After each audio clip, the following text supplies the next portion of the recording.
Hello everyone, this is DavidViadel23 and welcome to the Mandrago's Cave. Today we are gonna be drawing King Harald from One Piece. This King Harald is gonna be the younger version of King Harald, what we are seeing at the moment in the manga, okay? We have this area more or less today to draw. I wanna draw him jumping more or less like we have in his introduction, okay, like this, something like this. I want to draw him young because there are some developments happening at the moment and some things that we know from the past that may clash and we don't understand why. So for today I will go through some key points, in my opinion, from Harald's life and how do I think the story is gonna be developing, okay? So we have this shape here. Just as a heads up, I'm gonna be talking about spoilers up to 11:55, that this is the latest episode. So if you are not up to date with the manga, I invite you to click here so you can see another video that is a little bit older, so you don't have spoilers and you can enjoy the story without you know, seeing in advance what's gonna happen in the story, okay? So King Harald, we know that is the king of Elbaf, okay? There is this kind of legacy that is passed through generations of a fruit, a very special fruit related to the sun god. It cannot be the Gomu Gomu, the Nika fruit, Hito Hito model sun god, because we know that Luffy has it, but it may have been confused with that one, okay? It may be similar in the design of the Akuma no Mi itself, okay? So we haven't seen yet Harald using any kind of power, but we know that there should be a fruit there, that it was passed through generations and now is in Loki's power, okay?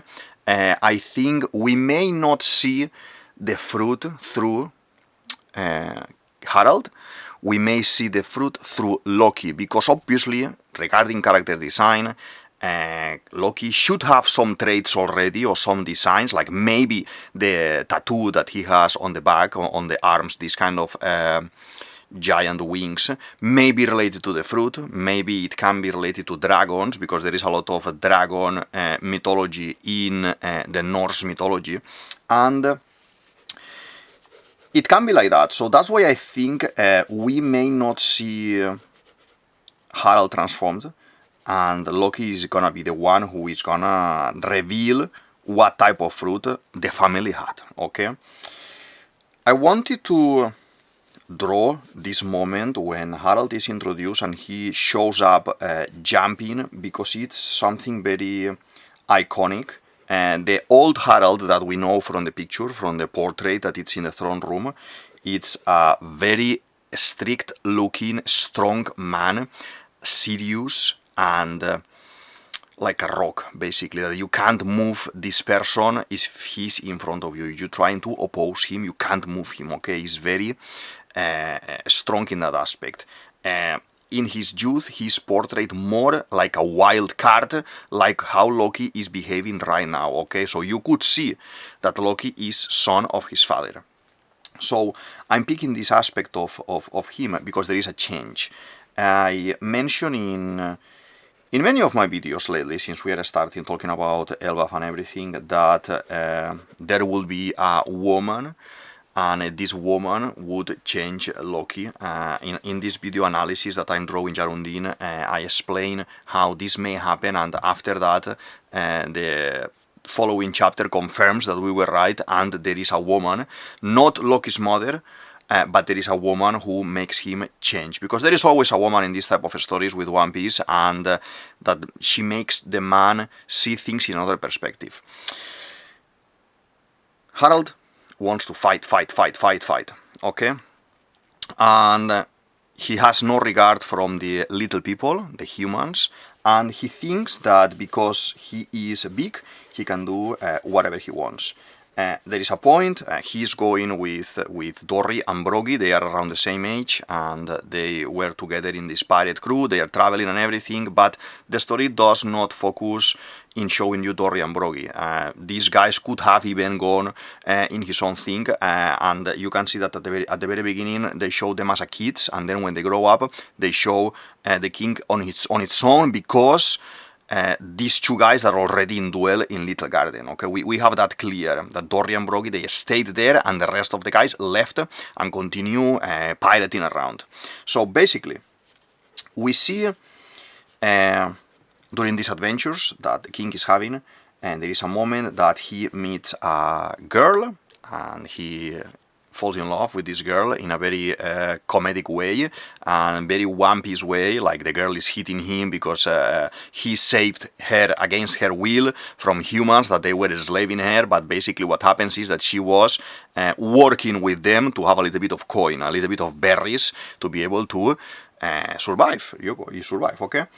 So she makes him go and apologize and everything, and we have then this very beautiful and very nice interaction of a transition of how the man or the boy moves into adulthood and starts getting more serious, more understanding of the world, more respecting of the other races, more kind of seeing the prospects of how his period as a king could be. Okay, he wants to grow, and he wants to entangle with other countries and other regions to expand Elbaf and to grow as a country and as a people. Okay, nice it.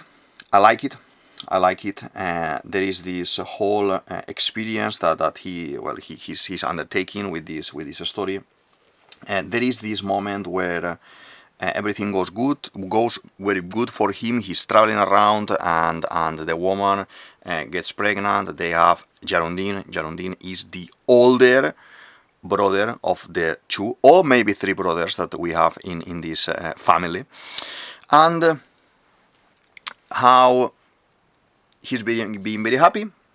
We see that obviously he wants to go the next step and get married with this woman, Ilba, and then there is we have these shadows, this kind of Viking looking, these giant shadows in the town in Elbaf, saying that he can't marry someone that is not pure blood like him, descendant from the ancient Onis, and they find him a suitable woman for this marriage. Okay, this is something that it used to happen everywhere, and probably maybe even nowadays it still happens in big businesses and things like that, but those are convenience marriages, okay, political marriages, that they are gonna find, like, the son of the king is gonna marry the daughter of the neighboring king, so when they have this marriage achieved and they have family, they have kids, these kids, and they will inherit the whole thing. They will unite the kingdom, and they will make it a stronger kingdom.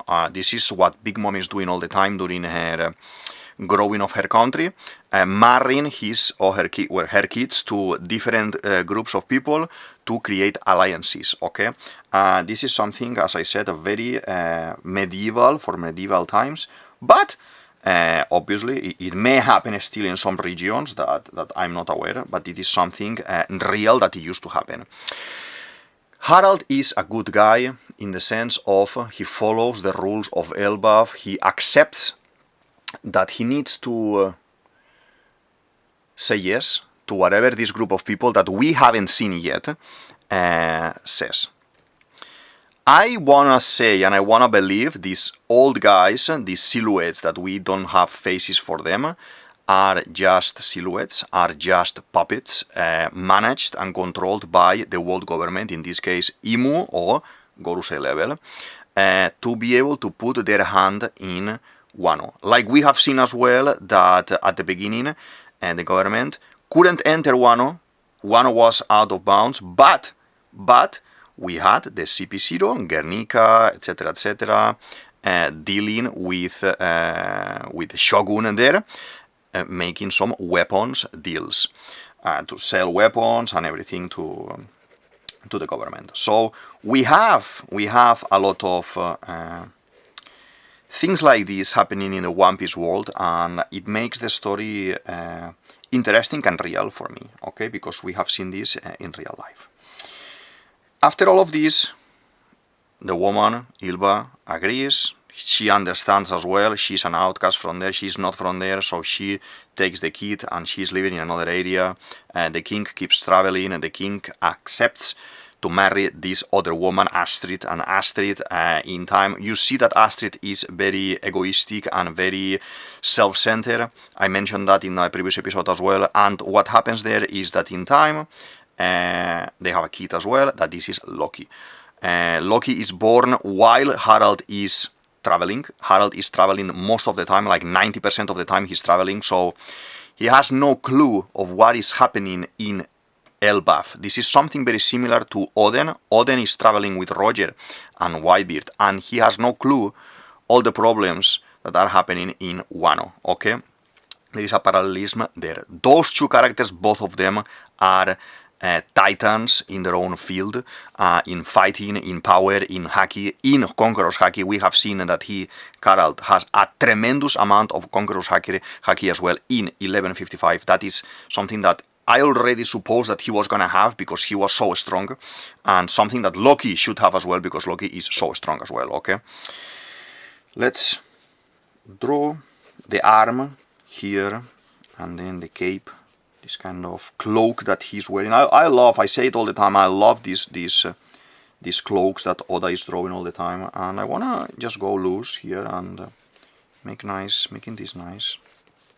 The arm is gonna go like this, and then it's gonna go hidden underneath the cloak, and here as well, okay, like this. So because Harald is around other places and not in the kingdom, the mother is obviously taking care. In these scenarios, in Viking scenario, this is what would happen. The shield maidens, that they were as well warriors, they will marry the warrior, and when they were gonna have a kid, they were pregnant, they will stay for that campaign at home. The husband will go abroad and then he will come back. But the woman, if the woman was pregnant, in most of the cases, if it was advanced already, she will stay at home to have the kids at home, and when the father will come, you will see that the baby is there or the kid is there, because maybe years may have passed, and she is in charge of raising the child, basically, in the One Piece as well. So, because Loki is born with certain looks, like this kind of very demonic eyes, the mother doesn't want him. She is horrorized of the sight of him, and a lot of people has been talking about Jormungandr. He's gonna have the fruit of Jormungandr. Jormungandr, for all of those who don't know, is basically the serpent, the giant serpent who surrounds the world. And when that serpent kind of attacks and awakes, is going to bring the Ragnarok. Ragnarok is the end of the world, the final battle that is going to destroy the whole world. In Nordic mythology, Jormungandr, like Fenrir, the giant wolf, and Hel, that's a goddess as well from the underworld, they are sons, there are 3 sons of Loki. Okay, so what Oda is doing in this story, One Piece comes from Vicky the Viking, and Oda loves that. Because of that, we have nowadays One Piece. He started his story because he loved that one. And in this Viking legacy that he's trying to portray, how he loves it so much, he's going to be mixing characters. Harald as well, it can be referenced from Harald Finehair as well, that was one of the leaders, very famous Viking leader as well in history. And it can be taken reference from him, okay? And with the concept of the eyes and the Loki, this is something that for me, straight away, I could connect, instead of the Jormungandr, with the character called Sigurd. Sigurd, snake in the eye. So this is one of Ragnar Lothbrok's sons. Ragnar Lothbrok is a mythological character, okay? There is a lot of stories about him that there is a blend between the reality and the mythology. You don't know when that story is real and is not real. So they say there were these 7 Viking kings, and all of them were sons of Ragnar Lodbrok. And Sigurd has this particularity with the eye, that he has this very weird eye, and I think Oda is trying to represent this through Loki. And the bandage in the eyes as well, that even if the mother didn't want him because the eyes, and they were bandaging his eyes, they didn't kill him as such. They tried to kill him at the beginning, but they couldn't kill him as such. And I think this is going to give a lot of game with mixing different stories in the story in Elbaf. Loki grows, and we talk about this in previous episodes, Loki grows very sour, very sad. He doesn't acknowledge his existence, basically. Something similar to Nico Robin's story. And I find it very poetic in the sense of Loki in the Norse mythology was as well let's say an outcast, someone, the god of mischief, but there is stories about Loki not being real son of the god of gods, Odin, and being as well adopted through, he was found as well, like Shanks, and being son of the king of the ice giants and things like that. There are thousands of stories of Loki and different types of takes on his story. Okay, in mythologies these things happen a lot. So the thing is, because Harald is not around, he doesn't know that bad things are happening to Loki, and uncomfortability in his upbringing is happening to Loki, up to the point that Loki decides to jump the tree and try to kill himself. This is radical. Okay, this is radical, and in One Piece, Oda loves to portray radical things like this. Loki at the beginning of his life, they try to kill him unsuccessfully. He's too strong for that. Later, he tries to kill himself. He's too strong for that. We see this as well with Kaido. Kaido, his introduction, his full introduction is that he's a character that he wants to die. Okay, it's not about being defeated. It's about dying. And I don't think that the story has closed nicely at the end of Wano. That's what I think he needs to come back, and that's why I think Big Mom needs to come back as well. But the simile is there. I've been mentioning here in the channel for a very long time now, like for a couple of months I will say, because we are already more than a couple of weeks following Elbaf's story. I am saying that Gerondine is the older brother, Loki is the middle brother, that is around 63, 68, and then Kaido is the younger brother. But how he's not living in Elbaf, and the time in Elbaf is passing differently, Kaido, that is the one who has the less giant blood, but maybe the more Oni's blood, okay, like after Loki, he has more Oni blood than Gerondine, for example, he's very similar to his father. Okay, because we see the portrait in the introduction when Harald is like a grown man, like an old man, before he dies. He looks exactly like Kaido. So there is a parallelism there as well. And the scales drawn in his armor are very similar to Kaido's tattoo. All of this is not random. All of this needs to be connected. This is how you do storytelling and character development, and that is what I do. So basically, I see a connection that needs to be happening there. Okay, this is the face. This is the evil face that he has. Very bad guy. And the tattoos here as well. A lot of people were speculating that the lines in the eyes that we have here were because he married or he came together with one woman, that it was not pure blood, and then they done a line as a tattoo like Ripley has, because going together with Copacabana. We haven't had a confirmation of that, but we see that being very young, before meeting Ylva, before meeting Astrid, he already had these lines.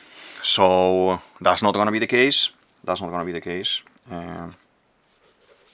But it's an interesting take as well. Don't take me wrong. Where do we have the sword? The sword should go here more or less. This sword is the one that at the moment Elder Jarul has stuck in his head. Okay, we see this happening in a mini flashback, mini silhouette shadow moment where when Jorul, that I think is deeply corrupted, that I'm gonna put my theory here, and Loki find him in the throne room being stabbed by his own guards. I'm gonna tell you what happens in that moment. I think we are gonna see in this flashback how Rox, that we are seeing a lot of Rox in these 2 episodes, Rox is fulfilling his plan. We see as well that Harald, even if he's kind of, let's say, equal or similar in strength to Rox physically, and Rox wants him to be with him, Harald doesn't want to do that because he needs to, let's say like in Wano, open the borders of Elbaf. He needs to open to trade, to partnership, to collaboration with other countries. Most of this connected to the world government, yes, but he doesn't want to break those connections by joining Rox, that Rox is basically killing up and down everyone. So, to take over the world. So basically, with all of this going on there, Harald, what I think is that at the end he may have sided somehow because the influence of Jarul with Imu, with the world government, and said, okay, we are gonna allow you more presence here in the Reverie, more presence here with us, but you are gonna have to be against Rox probably. That is the only reason I think that going forward can kind of twist at the moment Harald's character. The Jarul influence in him is gonna be bad. Jarul is gonna be already manipulated, probably involved with these silhouettes that are controlling Elbaf in the shadows, managed by the world government. That's my opinion. And on top of that, we are gonna see how Imu may have dummy reversed Harald in the throne room. Okay. Why he will ask maybe, or why the guards would kill him. I think he is so strong, and we are seeing this now in the flashback, that not many people should be able to kill him. So I think what's going on here is that he, with the Conqueror Haki magnanimous that he has, he was maybe able to speak his mind for a little bit while he was dummy reversed and ask the guards to kill him. Unsuccessfully, because Loki comes and Loki starts swinging and destroying all of them. I think by that time, the only people alive in the room is the king, the prince, the Jorul, and I think there is Gert in a side watching everything, young girl watching everything, because she is having some reactions that I'm seeing in the previous episodes that for me, it's telling me that she knows a lot of information, okay? This is gonna be my agenda until Oda demonstrates the contrary or explains the contrary, but for me, we are gonna be seeing this Gert relation there. So, to not lose the stream, what we are saying here is basically the king, I think, is gonna ask the son, is Loki, you are super strong, you are the only one able to kill me. I am being manipulated, kill me. So then, Loki kills him. Jarul is trying to stop Loki because it's not convenient for his dealings with the government, and probably King Harald, before dying, stabs his friend Jarul and his kind of elder that is counseling him. Or maybe Prince Loki is not going to accept his unsubordination and is going to stab him in the head. By doing this, I think Jarul has lost some of the memories, some of these bad memories, he has lost them. And we are gonna be seeing soon how the danger in Elbaf, once Imu and the rest of the God Knights and everyone is gone, the danger here is gonna be Jarul. Jarul is the oldest and he should be very very strong and very skilled in battle. I see him some sort of Muten Roshi in Dragon Ball. The Dragon Ball, at the beginning you see him like an old man, he can't even walk, he needs to go on top of the kame, on top of the turtle, and then when we go to land and he needs to stop the fire that is burning the castle of Chi-Chi, he will take off the clothes, like to show his muscles, he will do Kamehameha, and you will see his power, basically.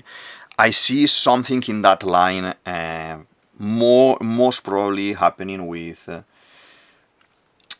Yorul. I see something happening with Yorul. I see Loki being in a situation that he needs to defeat Yorul.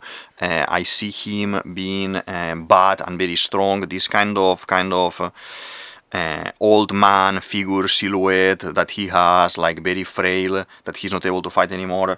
I think it's all a facade, and it can make the story very interesting. I say the danger of Elbaf, in my opinion, is not external.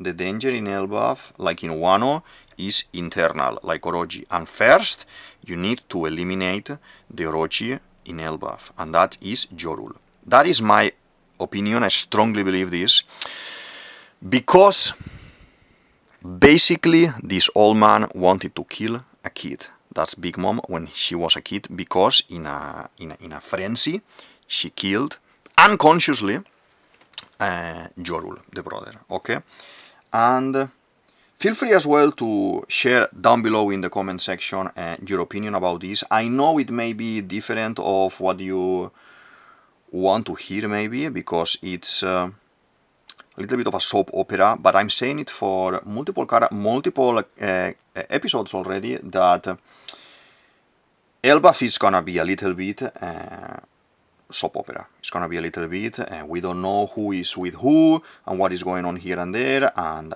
everything. So I invite you as well to check my list about Skoppergaban that is gonna be here. Skoppergaban, I think it has a lot of importance in the Elbaf story. It's gonna give us a lot of clues going forward, and I think it has become one of my favorite theories in the channel so far. There are multiple videos that involve him in whatever is going to happen in the story, and it can be very nice if you check some of them, okay, to see your opinion and to know what you think about it. As you can see, we have here moved into Linework. Okay, I'm using Unipin Fine Liner. This is 0.2. I have a 0.8 here as well that I'm going to be using to do some of the fillings. And let's paint the hair. That is my take. That is my take in the issue, the problem, the situation that happens in the throne room in this flashback that we haven't seen. And that needs to be revealed, probably, in my opinion, not through Loki's words, but maybe it can even be revealed through Gert's words. Now everyone is kind of trusting and kind of putting his faith in Yorul in some sense, like, oh, Yorul, you're gonna be doing this, oh, Yorul, you're gonna be doing that. But once they realize that he is bad and he has been corrupted long time ago, only because his own interest for Elbaf and everything, things are gonna change. Things are gonna change, and there's gonna be revolution here in Elbaf. Let's do this bit. The arm goes like this, and then he has maybe a little bit higher here, the glove, the arm, like this, yeah. This is gonna be painted, all of it painted in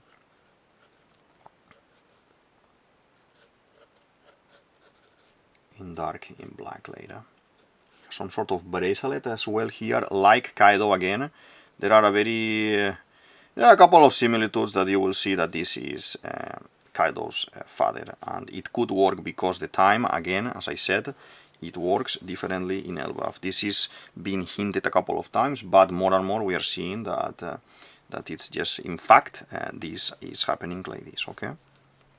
Let's do this. Probably if he has that in this side, he's gonna have it as well in this other side, but we can do it anyway if we can see it with reference, like this.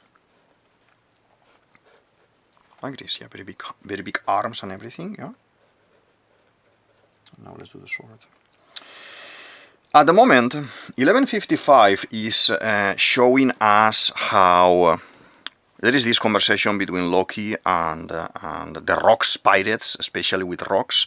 Rocks is kind of trying to make Loki tell his father a lie. He said, you are telling me that your father is not here, but I need to talk to him, so send him a message saying, for example, that your son, Loki, is very hard. And Loki gets very upset because obviously he's a prince, he's very arrogant, and on top of that, he hasn't known love. So he can't actually connect with another person in that way, so he can't actually see how he, being the prince, has been given orders and is not his father, for example, you know what I mean? So straight away he disagrees, there is an argument there, and basically Rocks has no mercy, and we have seen this multiple times already, and he ends up sending Loki flying a little bit, hurting him, and says, now you are hurt, and now you're gonna text your father. You're gonna send a very nice message to your father, so your father comes. And later we see that actually the father came happily. The news reached to him, and Loki was very surprised. I think this is the first step. As Harald was changed because a woman, Loki needs to be changed a little bit because the love of his father. And then I think he will change even more because the interest in Lola. I have the video about Lola here that I'm going to put so you can understand the whole picture, what I want to explain here. I don't think Loki has the tools of changing for himself. I see that he will have Rocks like his own Shanks, okay, and he's gonna admire him, and that's why later he's gonna be upset with the father because, yeah, you help kill Rocks with the government, so I don't like my father anymore. But there needs to be a transition in the middle where now Loki slowly will see, actually my father came when I was in need. Before, when I was having all these problems, I didn't ask for his help. I was just here, I didn't know I could ask for his help. But as soon as I asked, he came and was here by my side, okay? Even if it was just for a small period of time, he was there with him. And it is very interesting that that's gonna create the shift that we need in Loki, because if there is no shift, we need to assume that Loki is bad. But as I said 1,000 times already here, Loki is a good guy. Loki has already befriended Luffy. Luffy has the Luffy radar to be able to see who is he gonna be befriending and who is he not gonna be befriending. Okay, I'm gonna put the Loki is a good guy video here as well, so you can understand step by step why Loki, since day one, since moment one that we see him in the manga, I thought this guy is good. This guy is gonna be good. He could do bad things. He could be doing reckless things. Yes, but he is good. Zorro at the beginning was introduced like him, chained, trapped by other people, and very dangerous looking, but then Luffy released him, and he kind of had this move, this switch to support Luffy.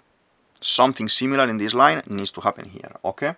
And the reason of the first shift, and the reason of why Loki didn't become evil, is the father, and then Lola. I'm telling you here. Let's do the sword. We don't know exactly how the sword is, but let's do these lines here, and then the emblem of the giant pirates. That it is like this. It is like a helmet, a Viking helmet. Funny thing with this Oni concept and the horns, and this is something that he is mixing with Oni from ancient Japan and the mythology in Japan.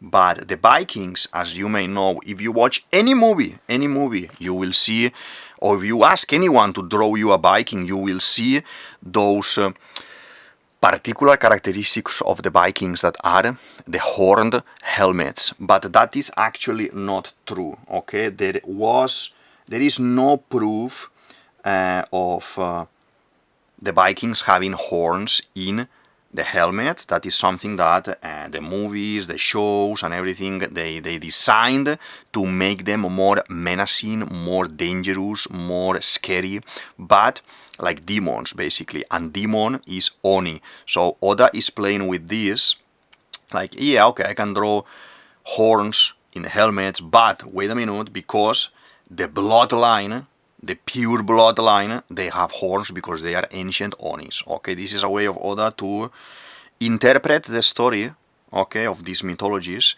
in his own way, to be able to mix two stories in one. And I find it amazing. I don't get tired of saying that Oda is a titan of storytelling, and I love it. We have this beard. But funnily enough, it seems like the pirate flag is looking like the beard that Harald has. I don't know when they do the anime, the Toei does the anime. We will see exactly how this one is drawn in Harald's youth, not with Dorian Broggy, because that is pre-time skip and anything. But I want to see it here in this scene. Because it looks a little bit like they are already drawing, Oda is already drawing the, how is it called, the beard that he has in the future, like he's able to see the future or something, but no, there's nothing related to that, 100%, like this, and then we need this other round of fluff. This part, these kind of massive belts that they were holding the kind of trousers that I would say, the skins that they will have here in these sides, they were made as well from leather from animals, or they were made as well, these parts from fur of animals, like bears, or it could be like sheep as well, or wolves, any kind of animal. The Vikings used to have these very thick kind of cloaks made of animal fur as well, because in that area, in the Nordic area, is freezing. There's snow, thick snow, a lot of forest, a lot of mountains, and it's freezing, so they needed to keep themselves warm. These depictions that we see in movies of half-naked Vikings fighting and everything, that is not much accurate. You may have had some stories like that later on when all of this became more like a movie, and as well there is the concept of berserker, that berserker is the Viking warrior, that he would take some kind of hallucinogen, it could be some sort of herbs, it could be some sort of mushrooms, and they will go into battle like demons as well. And there is a very famous story of a berserker that stood on a bridge, and he wouldn't let the enemy army to cross the bridge, and he will be swinging the axe, swinging the sword, cutting everyone that was on his path, and he killed, I think, more than 100 people there as well. There is half true and half mythology to the story, like everything, but very nice and interesting stories. The concept of the force, he's not wearing a animal fur as a cloak, as far as I can see. It looks more like a leathery type of coat, like the typical coat or cape that we have in One Piece. But the concept of werewolf as well, there is stories about werewolves, not because the animal, but because they will skin the wolf, put the wolf head as a helmet, I will say, and then the covering on the sides, and other wolves' skins around. And from far, when they were living in solitary in the mountains, that they will do that alone as well, and they will not only be in communities, there will be some of these guys, very strong guys, living here and there, camouflage with the environment, fighting wild beasts like we see these guys, and to hunt basically. And all of these things you will see confused, like, oh, is that a werewolf? But he's not a werewolf, he's actually a guy dressing like this to protect himself from the cold, and at the same time be scary that you are not gonna go into his land and, you know, take his food or wife or whatever, you know.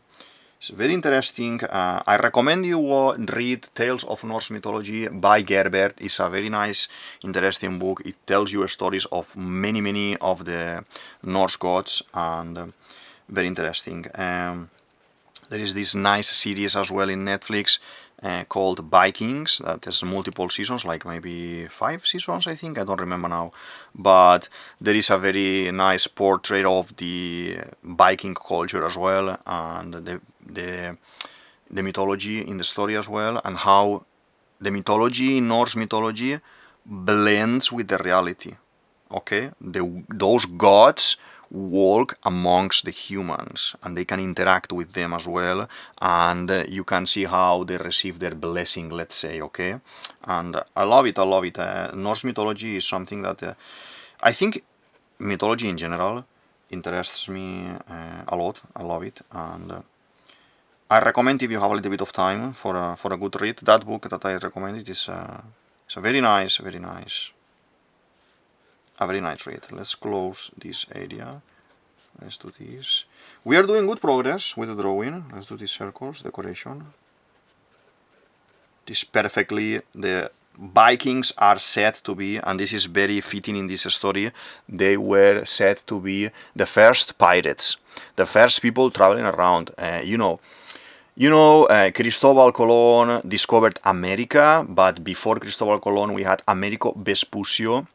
That's why America name is America, because Americo Vespuccio, he arrived first to one area, and then Cristobal Colon as well. And then you have all these stories of the Spanish traveling up and down, and then other regions went there as well to the New World and the golden era of piracy, the 1550s. That's when Nassau, when you had Blackbeard and other pirates like at that caliber and happening. But you need to think as well, at the same time, the Vikings were already moving around everywhere. So maybe they reached some other areas that were not registering on maps, on papers and things, because they were trying to find places to farm, and they were trying to find places to take loot, like when they went to England and other places like Iceland as well, Greenland and everything. Like, they were exploring the world with ships that they were able to sail through seas that maybe a Spanish ship couldn't have actually gone through, because the conditions and the weather. Okay, the conditions and the weather.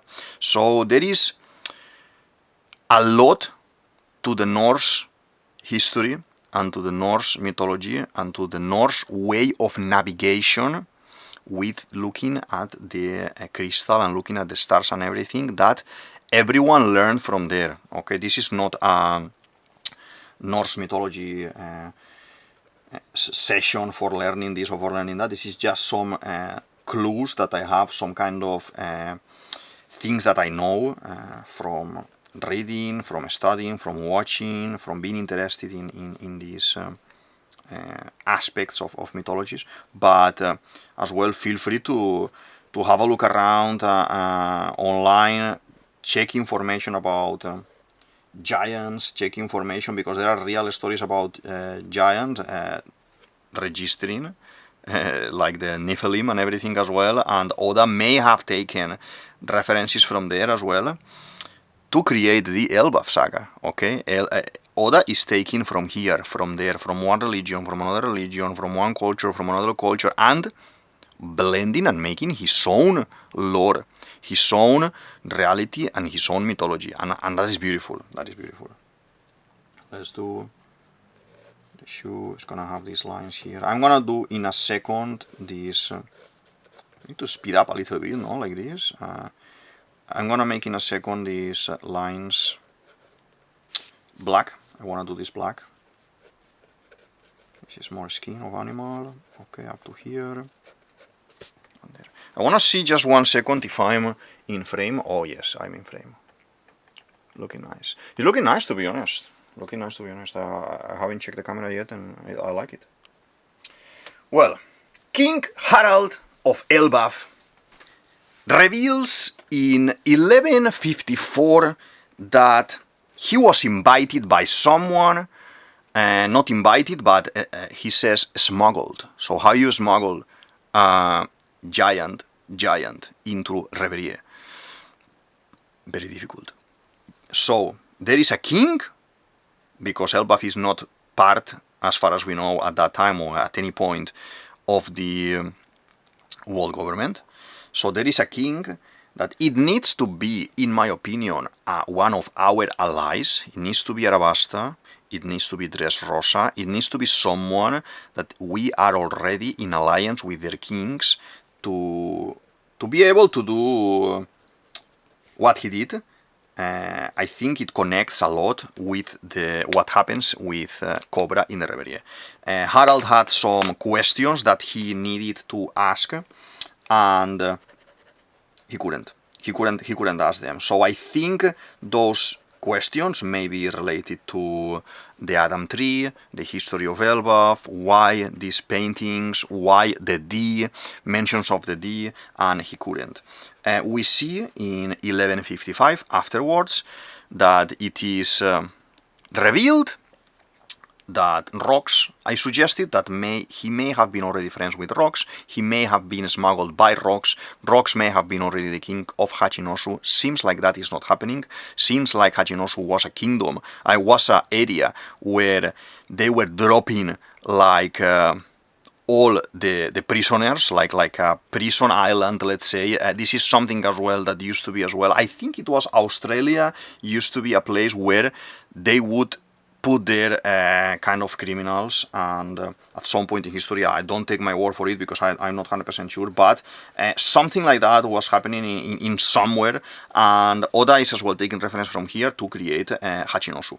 So we see a very epic moment where Rox in 1155 is in the throne room talking to Imu. That is epic. We haven't seen anyone doing that, or we have only seen her in the throne room. We see as well that there is another girl, this silhouette girl, this assistant, that looks like he's being groomed as a vessel, I would say, like Naruto spoiler here, like Sasuke was being groomed as well to be a replacement for Orochimaru. That girl is Gunko, longer hair, but there is a connection there, so Oda is gonna be dropping all this information, and I am loving it.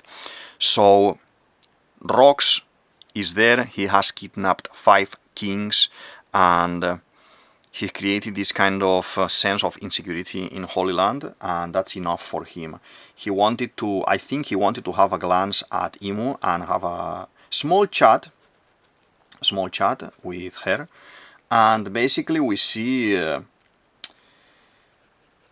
how he's said to be a Davy Jonesian. Davy Jonesian, when you are at the Essian at the end, is someone who follows the teachings or follows the talks or follows the ideals of someone else. In this case, Davy Jones. Davy Jones, we know of Davy Jones in 2 instances in the story. One instance is the Gyojin Island, because Vanderdecken and the whole Davy Jones story and the Kraken. I have a very, very important theory in this context that I'm gonna put here, that is Blackbeard's. Blackbeard's fruit, I think, in my opinion, I explained in that video already, that he already had a fruit before we knew it. The darkness fruit was his second fruit, okay? I think a final battle of a giant Luffy fighting a giant Blackbeard half transformed into a Kraken with spitting darkness, like, you know, Kraken, octopus, squid, spitting darkness, swallowing everything like his ink, and at the same time hitting everything with his arms, that there's gonna be like Kraken extensions, and making earthquakes with Whitebeard's power, with every single one of these kind of punches as well, it can be a very epic and very mythological in the piracy world battle. Okay? The Kraken needs to have in this story more importance than Surume in Gyojin Island, and that's it. More, when we have seen right now that the narrator is saying there, hey, this guy is Davy Jonesian. Is a follower, or is someone who is following the ideals or the teachings of Davy Jones, the original Davy Jones, okay? Then we have this revelation as well.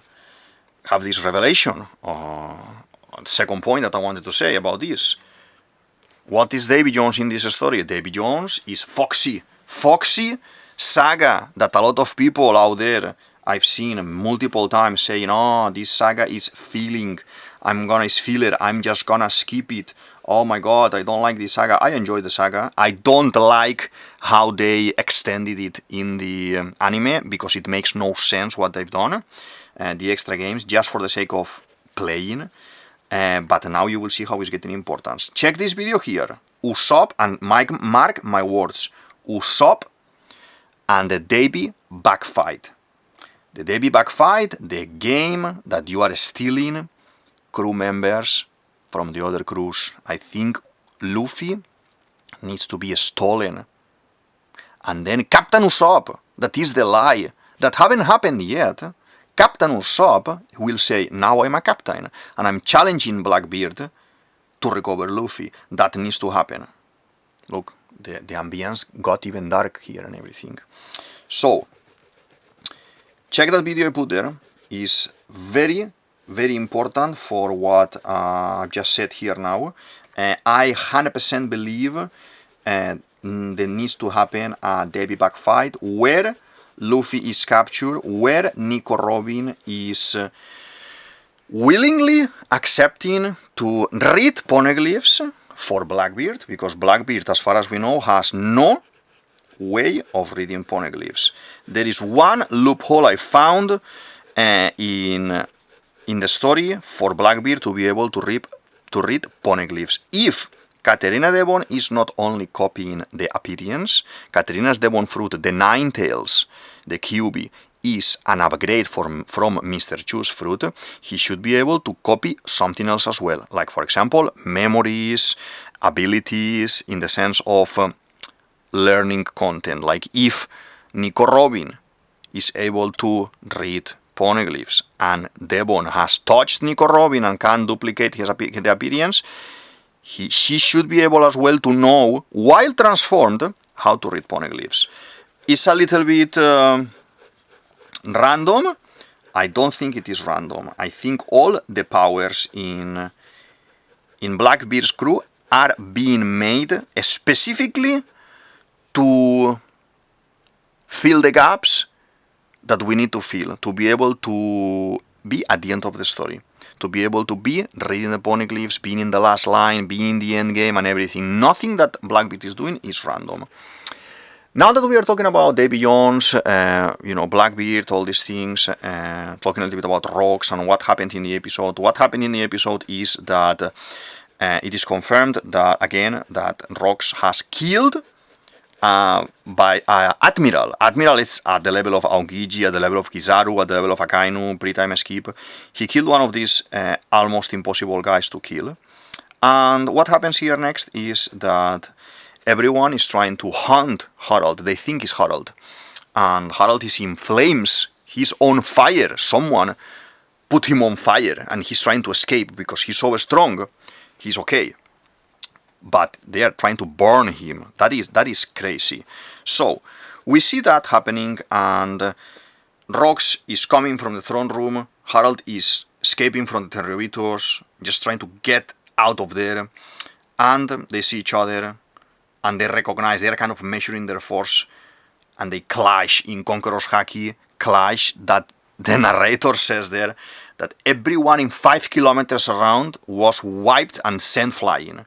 Imagine that. We haven't seen that. Probably this is a higher and more powerful clash than Shanks versus Whitebeard, Luffy versus Kaido, Roger versus Whitebeard, because we need to understand Rocks is stronger.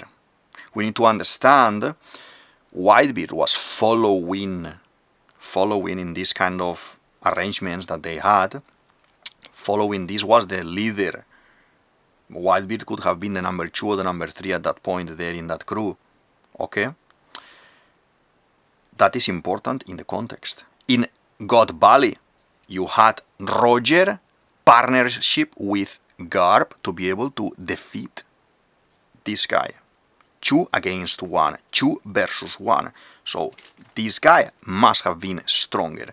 On top of that, he's clashing equally to Harald. That means that Harald was a powerhouse as well. So Harald was unstoppable as well.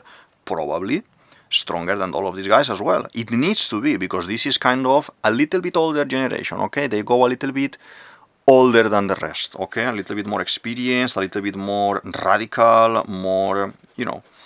And I love it. I love all of these things that are happening. This shows us, yes, Rocks gain his bounty, his crazy bounty, and his title of being this and that at that point, because he killed this admiral. Did you see the poster?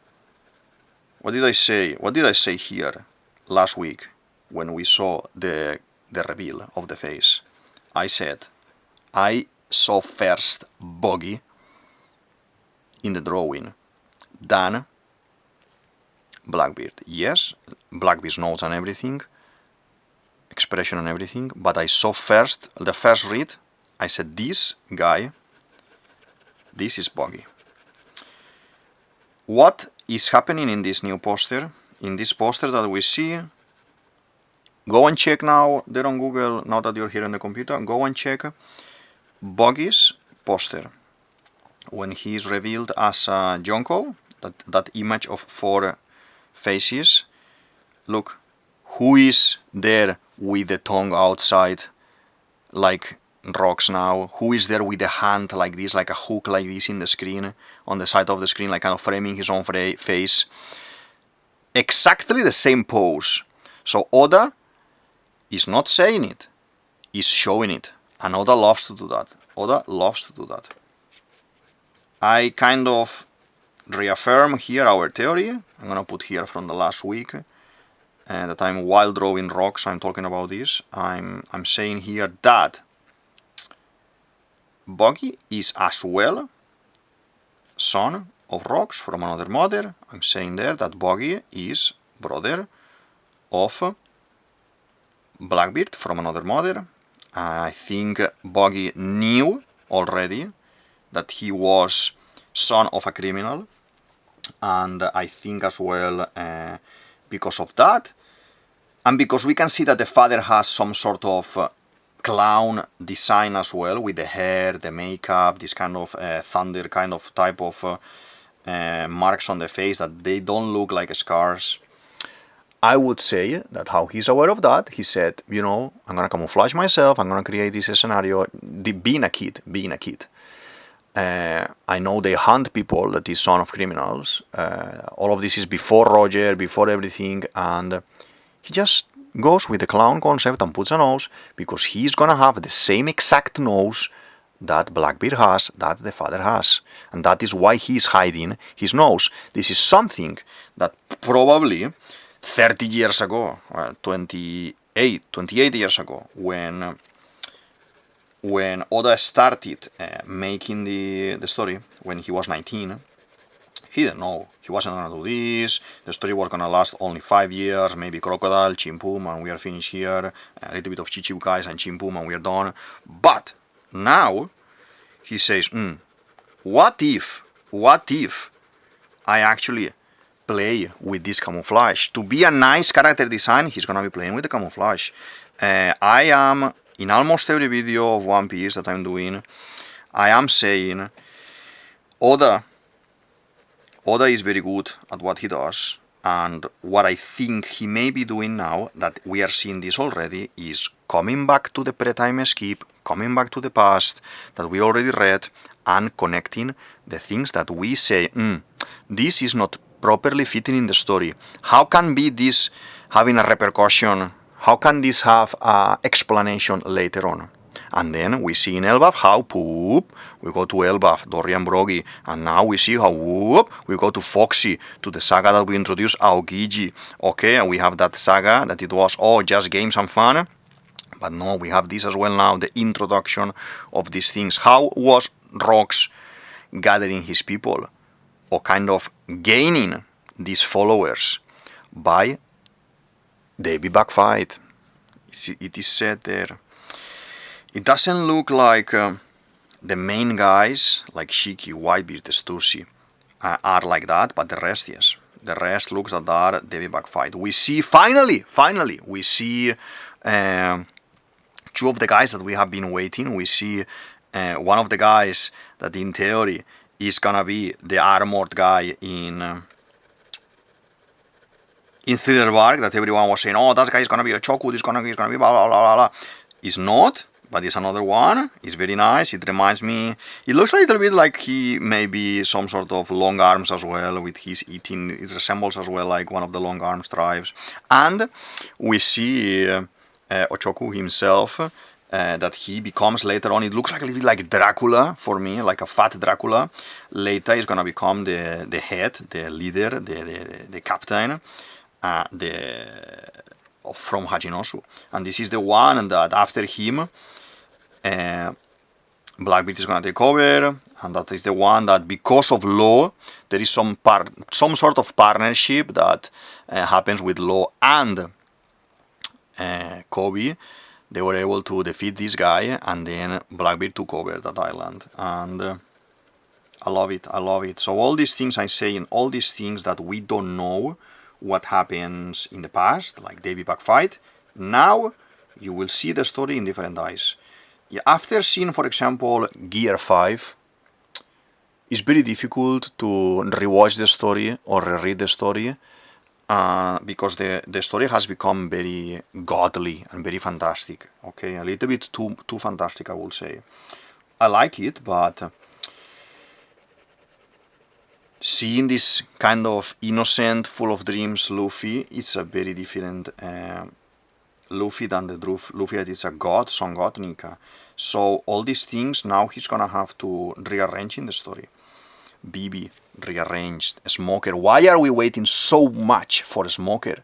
Because Smoker role was a little bit Fujitora's role, and then he's blending it into another one. What is he gonna do with Smoker as well? He needs to prepare him for the end of the story. Okay, where is he for the end of the story?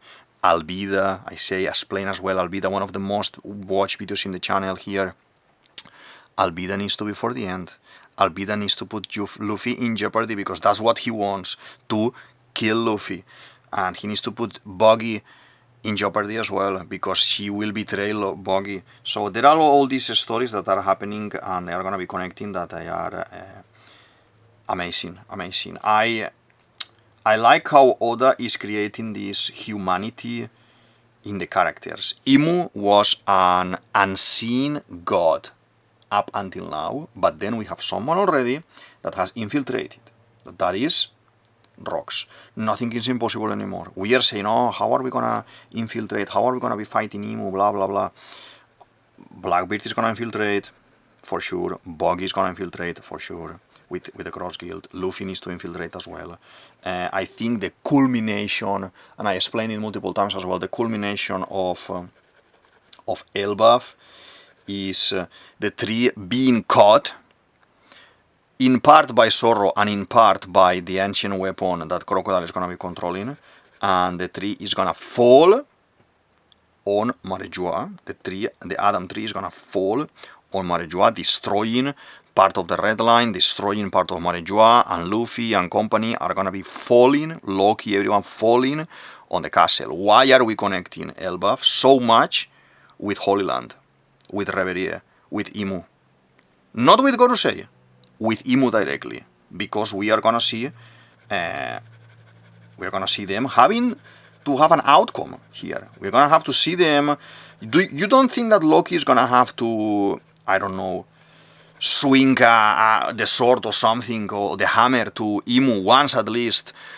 Once he realized that his father was transformed by this person and manipulated by this person, it needs to happen. It needs to happen. Even if Luffy later is the one who fights there, or even Dragon is the one who is showing up there at the same time and is fighting there, it needs to happen because it's tied by storytelling. It's tied by storytelling. Luffy is there to help, and maybe in every saga we have this, I would say, little kid, the little kid that is in distress, and Luffy, like Tama, Momo, one of these guys, and then Luffy goes, and Luffy is gonna help. Most of the time is a little kid or a princess, Rebecca, Bibi, so and so. Okay, so all of these, probably the little girl or the little princess here, even if it sounds funny, is Loki. Is Loki. He's gonna have to help Loki to, avenge his father. Avenge his father and regain his kind of presence in Elbaf, because he lost his presence because the tricks of the world government. I think Astrid was manipulated by these shadows. Astrid was manipulated by the world government, and they need to link. They need to link all of these things. And Oda, if you're watching this video, thank you very much, because I am enjoying so much everything that is happening. I was craving information for lore, for rocks. I like how the explanation is coming through Elbaf, through Loki's knowledge. Obviously, Loki can't know everything. There's still gonna be another flashback through Garp. This is why Pudding is there, captured in the same place that Garp is, because now that we are connecting Harald with Hachinosu, then we need in a bit probably to have a break from Elbaf soon, maybe 1 or 2 episodes more, and then we need to go into Hachinosu and see Blackbeard, how he's doing his display, how he's getting his information, how he's stealing Garp's memories with the memo that Pudding has, to see the rest of the God Valley incident or the rest of the rocks situation through Garp's memories, through the memo. I'm loving it. I am painting this green. I think I fancy seeing this green.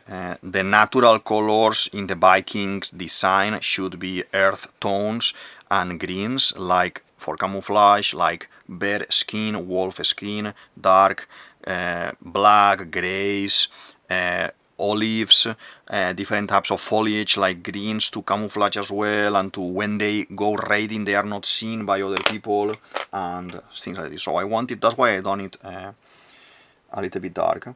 I will do this like it's kind of leathery, not black but brown, like from an animal, for example. And I think this, I want to make it like, I don't know, maybe it's bear, because she needs a lot of sheep to do this. So probably, in my opinion, maybe it's a bear. That's why we make it like this, okay? It's looking very, very nice. I think he's kind of looks like he's wearing some sort of bracelet here. Or maybe this is here, and we need to paint it a little bit with this tone. The colors, until we don't see the anime, I don't see a proper design for the character in one of the paintings of... how is it called? The color spread. We will not know what's gonna be. But for the time being, if maybe later we need to change the colors, we will draw him again, because it's a nice character. We'll draw him again, and that's it. The sword is the sword of the king, so shall we just make it gold? It can be gold. The Vikings weren't much renowned for their swords. The swords they took later from their travels, like they went to England, they took some weapons, they went to the Mediterranean, they took some weapons, but that was more axes. They were using more axes. And lances as well, like pikes and things like that. At least I want to do it like a coin, maybe. He needs to have a little bit of yellow, like gold, you know, to showcase that he is the king, maybe. that can be interesting. Like this. If you have watched 11:55, go down there to the show more section, express your opinion, let's open conversation. I am enjoying it like a kid, and I want to talk about the episode, so let's open conversation, okay? I am enjoying a lot, and maybe we don't have the same opinion about something, but that's okay, that's good, because then we can discuss why and why not. And maybe I'm wrong in some aspects, or I don't know, I'm not sure about some aspects that you can clarify, and the other way around as well, okay? Because this is a conversation. I'm not doing this for, we're gonna get upset and that's it, and no, this is something that I wanna talk, and I wanna see different opinions. Maybe you open my eyes and you say, oh no, because Buggy can't be son because of this, or no, Harald must have been doing this and that, and I haven't thought about it, okay? I haven't thought about it, and it's very interesting in my opinion, okay? I need the black. Where is my black? The black.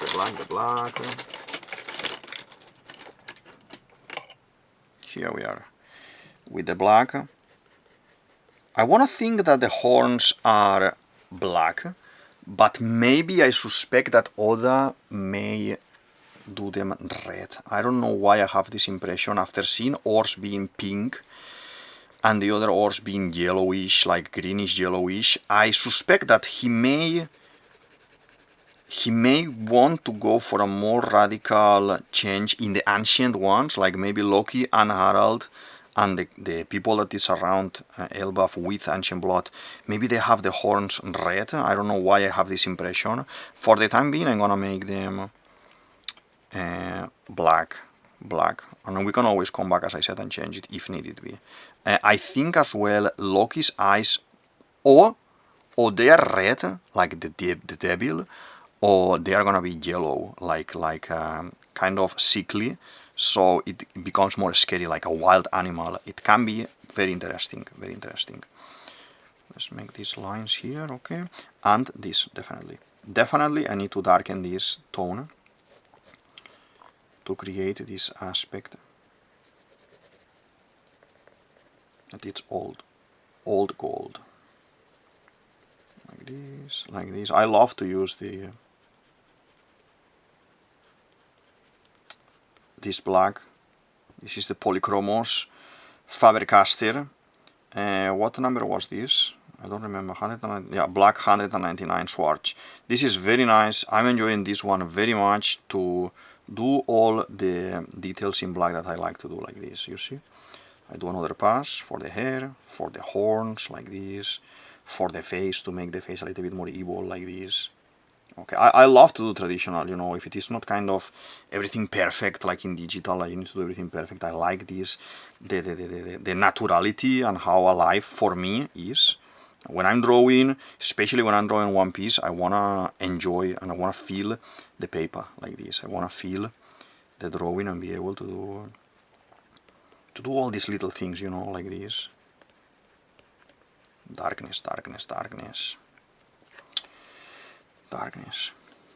I think he doesn't dislike rocks, but the things that he's doing are not in his line, so he will not join. The only way that he's gonna join if he loses, or if something very bad happens now, he may join him for a little bit, and yeah, we're gonna see a lot of guilt in that is gonna be thrown at him from Loki, because Loki is gonna idolize the other guy, the rocks guy. It's nice. It's just another pass here, and I think we're done.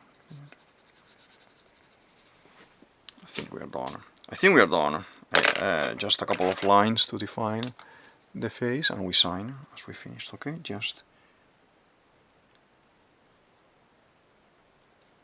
I don't know what color is gonna be this, so I just make it black as well, like marks. Maybe they are red as well for the design.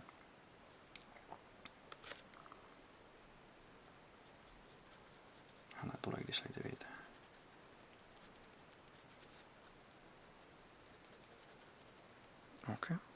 Okay. So So today we've been talking a little bit about King Harald, a little bit of his progress through the story, and a little bit of what do I think is gonna be happening now in terms of how did he die, why did he die, what connections he may have had, and we have been talking a little bit about rocks, a little bit about Buggy, a little bit about Blackbeard. Those are all the hot topics at the moment in One Piece.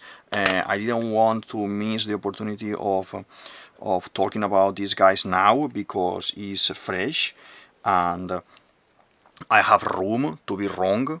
Like I like it if I'm saying things here and then Oda confirms something else and ooh, I failed there, so my guess wasn't correct. I like it because it's gonna make me think again on how can I move the pieces of my ideas to continue and make more theories.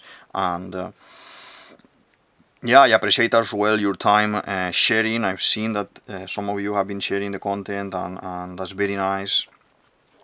And as well liking it and commenting, that's very nice. I appreciate it, thanks a lot.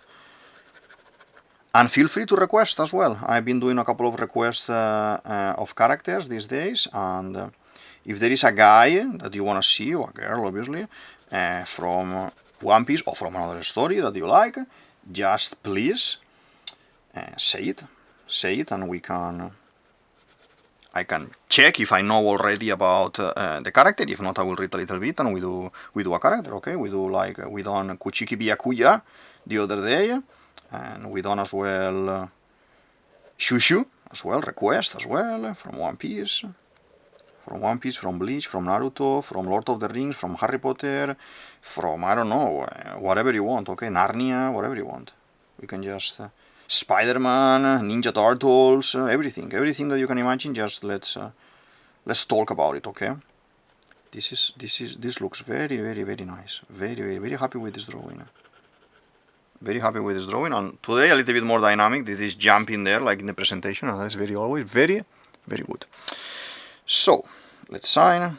This is DavidViadel23, DavidViadel23. You can say it as you want, and this is the Man Dragon's Cave. I hope you enjoyed the video, the explanation, and the drawing. And feel free to like, subscribe, comment, share with your friends, with your nakamas, and yeah, I'll see you in the next one. Thank you very much. Bye.